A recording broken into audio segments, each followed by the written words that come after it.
pathologique brutale, elle est d'origine vasculaire. Elle est causée par plusieurs étiologies, plusieurs causes. Ischémique dans 80%, hémorragique dans 15% des cas et thrombophobique cérébrale, SCRA, dans 5% des cas. C'est une pathologie qui est fréquente puisqu'elle est estimée en France à 150 000 nouveaux cas par an. En Algérie, c'est 40 000 nouveaux cas par an. L'OMS projette une augmentation mondiale des accidents vasculaires cérébraux de 16 millions en 2005 jusqu'aux 33 millions en 2030. L'âge moyen de sa pathologie est de 73 ans.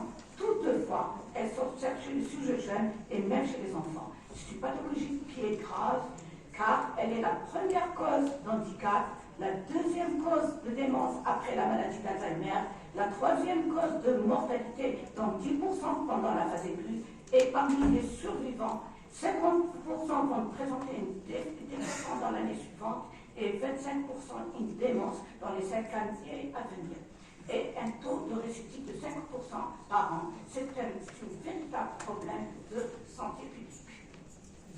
Les séquelles de cette pathologie neurologique qui constitue la face cachée de l'iceberg, c'est la paralysie des troubles des mouvements, troubles sensitifs, des douleurs, des troubles du langage et des troubles visuels. Toutefois, il y a d'autres qui ne sont pas cachés, qui sont cachés, tels que la fatigue, les vertiges, les céphalées, des troubles du comportement, la dépression, des crises d'épilepsie et d'autres pathologies. Donc, cette pathologie présente des facteurs de risque qui ne sont pas modifiables, tels que l'âge, la génétique et le sexe. Par contre, des facteurs de risque qui sont modifiables et qu'on peut intervenir dans la prévention primaire et dans la prévention secondaire, tels que l'hypertension artérielle, le tabagisme, l'obésité et la sédentarité, le diabète et le prédiabète, la dyslipidémie, le régime riche en sucre et en sodium, la surconsommation d'alcool, bien sûr, des facteurs psychosociaux, surtout de stress, et des maladies cardiaques telles que la fibrillation auriculaire. De même, des troubles respiratoires du sommeil tels que le SARS. Donc, parmi les étiologies, l'athérosclérose est représentée dans 30% de cas avec des cardiopathies emboliques. Suspecter un AVC devant la survenue brutale d'une faiblesse ou d'un engourdissement unilatéral, d'un trouble d'élocution, d'une perte de l'équilibre avec une instabilité à la marche et parfois associée à des chutes inexpliquées, des céphalées sévères soudaines inhabituelles associées à des signes focales, parfois une diminution, une perte de la puissance uni ou bilatérale. Donc, l'accident ischémique transitoire, c'est un accident vasculaire, les mêmes symptômes, mais qui régresse en général dans moins d'une heure. Elle constitue un véritable syndrome de menace qui annonce l'arrivée de l'AVC proprement dit. Donc, un AVC sur 4, on présentait ces symptômes dans les jours qui ont précédé la maladie, le syndrome neurologique. Donc, ne pas attendre. La régression des symptômes est trompeuse. La prise en charge médicale doit être en urgence. Pourquoi pas ne pas thrombolyser si la durée était inférieure à 4h30, on va la voir pour la thrombolyser. Donc, l'AVC constitue une urgence diagnostique et thérapeutique. Le cerveau, c'est du temps. Donc, sauver le maximum du parenchyme en rétablissant la circulation artérielle sans risque majeur qui est l'hémorragie, avec un traitement spécifique, bien sûr. Donc, devant toute suspicion d'AVC, il faut la confirmer par une neuroimagerie. Soit il s'agit d'un accident vasculaire cérébral ischémique ou hémorragique. Ischémique, en voie d'évolution du déficit. S'il y a une récupération d'au moins une heure, il s'agit d'un ALD. Si c'est stable ou bien au contraire une aggravation, il s'agit d'un accident vasculaire cérébral constitué. Donc, suivant la stabilité ou l'aggravation, là, il faut agir, il faut voir, il faut éviter la constitution ou l'extension de cette ischémie. Il faut sauver la zone de l'élan et là où il peut intervenir le traitement en urgence. S'il y a une récupération il s'agit de moins d'une heure, il s'agit d'analité. Là, il faut évaluer le risque de récidive, éviter la récidive et prévenir les étiologies par la prévention secondaire. Donc, quels sont les signes de gravité de cet accident, de ce tableau neurologique? Il y a les troubles de la déglutition, les troubles de la vigilance, la déviation conjuguée de la tête et des yeux témoignent d'un infarctus étendu, des dossiers d'hypertension artérielle sévère, une hypotension artérielle, une crise de aiguë du mouvement, une hypoglycémie et bien sûr la localisation de l'ischémie cérébrale. Donc, que faire devant ces signes d'AVC? C'est l'hospitalisation en urgence. Bien sûr, il faut toujours noter l'heure de début des troubles, allonger le patient et bien sûr confirmer l'AVC, faire un bilan et traiter par un traitement thrombolytique à la phase aiguë. Donc, quelles sont les informations initiales à corriger? L'horaire de début, le code du patient, c'est l'interrogatoire. On interroge c'est la prise de prise de médicaments, surtout les anticoagulants, et demander le dernier INR, de demander est-ce que ce patient présentait des convulsions, des comorbidités, et bien sûr demander s'il présente des contre-indications à l'IRM. Bien sûr, après ça, il faut un examen neurologique complet et évaluer l'état neurologique par un score de Nice. Ce score, il va nous permettre de conditionner ou de conduire la thrombolyse. Donc, ce score de Nice, c'est une échelle qui comprend 42 items et 11 items qui sont codés à 42. Et là, on voit la gravité de l'AVC. Si le total est entre 0 et 5, c'est un accident mineur. 6 à 10, accident modéré. 11 à 15, accident sévère. 16 à 20, c'est un accident qui est très sévère. Plus de 20, c'est un accident qui est gravissime. Et là, le pronostic est non. Donc, la prise en charge initiale, c'est l'hospitalisation, scoper le patient, il faut le mettre à plat ou faire un décubitus, corriger l'hyperglycémie, faire un électro pour éliminer une éventuelle ischémie myocardique, respecter les chiffres tensionnels jusqu'à 22 et 12, 120 mm de mercure, si oxygène, si c'est de saturation moins de 94, bien sûr, il faut prendre la température parce que c'est un élément en plus pour aggraver la lésion ischémique cérébrale. Donc, jamais administrer de la cellule avant l'imagerie cérébrale parce qu'on peut tomber sur un AVC hémorragique. Donc, qu'est-ce qu'on fait? Scanner ou IRM? Là, c'est suivant la disponibilité de l'appareil. Donc, le scanner ou l'IRM, il nous permet de confirmer la nature de l'AVC. Est-ce qu'il s'agit d'un AVC ischémique ou bien d'un AVC hémorragique? Donc, la sensibilité et la spécificité entre les deux, là, sur les deux images, sur cette slide, c'est l'IRM et le scanner ont été faits à la même heure, c'est-à-dire pendant 2 heures. Le scanner, là, il y a le scanner qui est normal. Par contre, l'IRM, on voit qu'il y a une lésion ischémique. Donc, l'imagerie cérébrale doit être réalisée en urgence.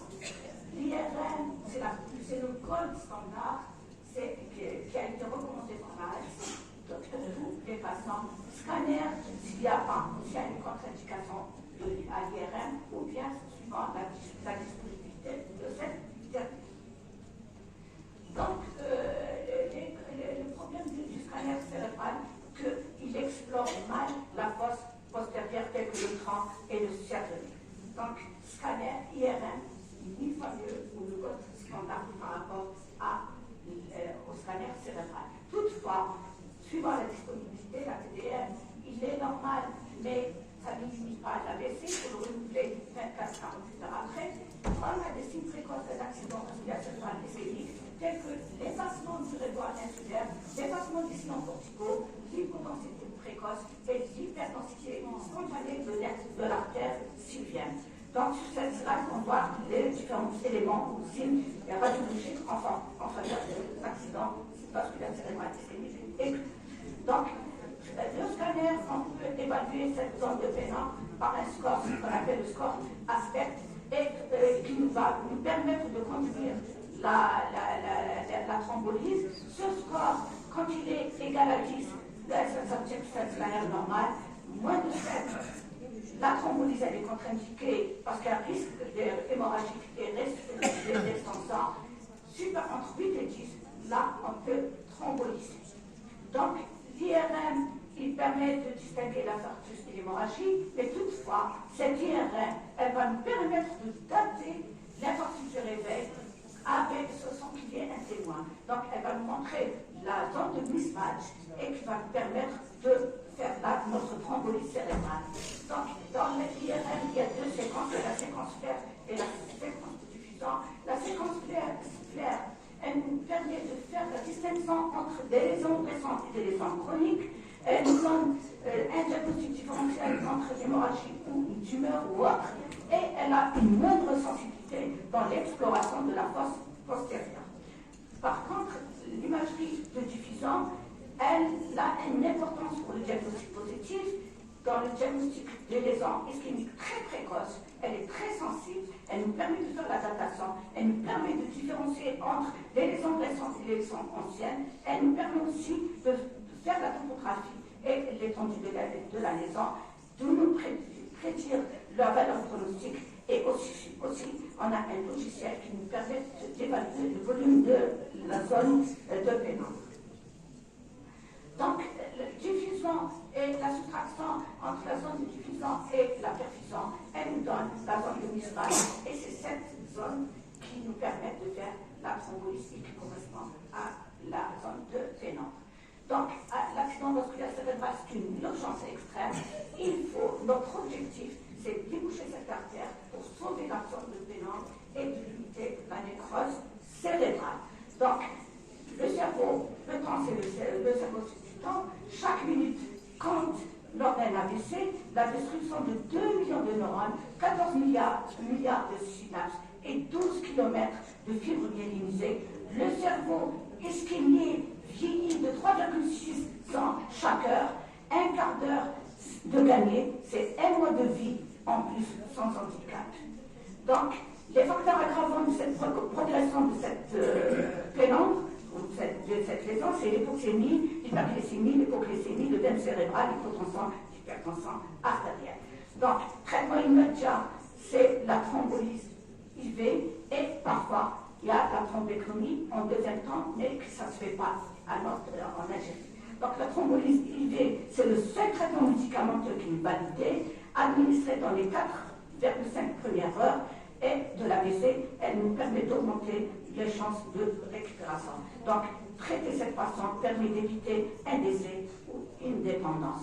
Donc, le bénéfice et les risques de l'AVC, de la thrombolyse, le risque, bien sûr, tout médicament, il n'est pas dénué d'effets secondaires, et le risque, c'est hémorragique, mais le bénéfice, c'est l'handicap évité et le décès qui est évité. Donc, les contre-indications, bien sûr, de tous ces médicaments, c'est l'hémorragie intracrânienne, le traitement par les anticoagulants avec un INR supérieur, la thrombopénie, la grossesse, l'IDM moins de un mois, et leur inconnue, l'épilepsie, l'hyperglycémie et le chiffre tensionnel. Toutefois, ces contre-indications sont actuellement en réduction. On est en train de travailler pour réduire ces contre-indications. Donc, la thrombolyse, c'est par la RTPA. L'essentiel, les indications, c'est le déficit brutal et focal révélant un infarctus cérébral, l'heure de début des signes moins de 4h30, possibilité d'injecter le RTPA et une imagerie validée, bien sûr, quand il n'y a pas une hémorragie et il n'y a pas d'œdème cérébral visible, et un score de Nice supérieur à 4, et généralement chez nous, c'est moins de 16. Donc, la dose, c'est 0,9 mg par kilo, maximum c'est 90, 10% en bolus sur 2 minutes, et le reste, c'est le 90, ça sera sur une perfusion d'1 heure. Bien sûr, il faut surveiller ce patient, il faut voir les contre-indications de certains médicaments qui sont contre-indiqués pendant les premières 24 heures après la thrombolyse, tels que les barines, les antivitaminiques et les antiagrégants plaquettaires. Bien sûr, il faut une surveillance rapprochée, sériée par l'état météorologique, la pression artérielle, la température, la glycémie et les hémorragies extériorisées. Le scanner cérébral doit être répété entre la 22e heure et la 36e heure, mais toutefois, on peut le faire en urgence s'il y a une aggravation de l'état neurologique ou bien l'apparition brutale des céphalées importante. Donc, comme effet secondaire de la thrombolyse, bien sûr, il y a l'enjeu de la face, donc d'où la nécessité de la surveillance du patient et être achevé, s'enchever, et bien sûr interrompre en cas de moindre signe, tel qu'une rage ou bien un œdème de la face ou larynge. La thrombolyse IV, c'est une avancée thérapeutique majeure, mais malheureusement peu efficace dans les occlusions des gros francs, d'où l'indication de la thrombectomie mécanique qui vient soit en complément avec la thrombolyse IV ou bien quand le sujet dépasse les 6e heures. Toutefois, cette thrombectomie, c'est grâce à un stent qui est le stent de rétrévers ou bien à la thromboaspiration. Donc, l'indication de la thrombectomie mécanique dans l'infarctus cérébral, toujours après une thrombolyse, si elle est possible, et c'est décidé sans attendre l'effet de la thrombolyse chez les patients remplissant les critères suivants dans l'âge supérieur de 18 ans, autonome, nuit supérieure à 6, infarctus peu étendu, et bien sûr, il faut qu'il y ait une occlusion d'un gros tronc. Et donc, les recommandations de 2019, c'est la thrombolyse. On peut y aller jusqu'à 8 heures, mais avec un mismatch radiologique et suivi d'une thrombectomie, qui peut aller jusqu'à 24 heures, même 48 heures. Donc, le traitement actuel de l'urgence de l'AVC, optimiser les mesures générales, c'est le repos peut-être à 30 degrés, pas d'alimentation de boisson, donc il faut rechercher toujours le réflexe de déglutition parce qu'il y a le risque de pneumopathie d'inhalation. Il faut avoir une bonne fonction respiratoire, la liberté de voie aérienne supérieure, oxygène si besoin, surveiller la température, surveiller la glycémie, surveiller la pression artérielle, traiter si infarctus, pression artérielle, elle doit être supérieure à 22 et 120. S'il y a une hémorragie, bien sûr, elle doit être inférieure à l'hémorragie. Donc, il faut la faire baisser. Surveillance de l'alimentation et rééducation et orthophonie précoce. Donc, si pas de traitement d'urgence envisageable, généralement quand le sujet vient en retard, c'est le repos strict. Tête surélevée à 30 degrés, signe d'hypertension intracrânienne. Et il y a les 4 points cardinaux, les 4 H, l'hypertension artérielle, l'hyperthermie, l'hyperglycémie et l'hypoxie. En ce qui concerne l'hypertension artérielle, quand on ne fait pas de thrombolyse, ne traitez que si l'hypertension artérielle dépasse les 22-120. Et ça, c'est durant pour les premières 24 heures. Après 24 heures, on peut donner les anti-hypertenseurs chez les patients. S'il y a une thrombolyse, maintenir une tension artérielle inférieure à 180 et 105 durant les premières 24 heures. Hématome, bien sûr, la tension artérielle doit être inférieure à 140-90 pendant les premières 24 heures. Je termine.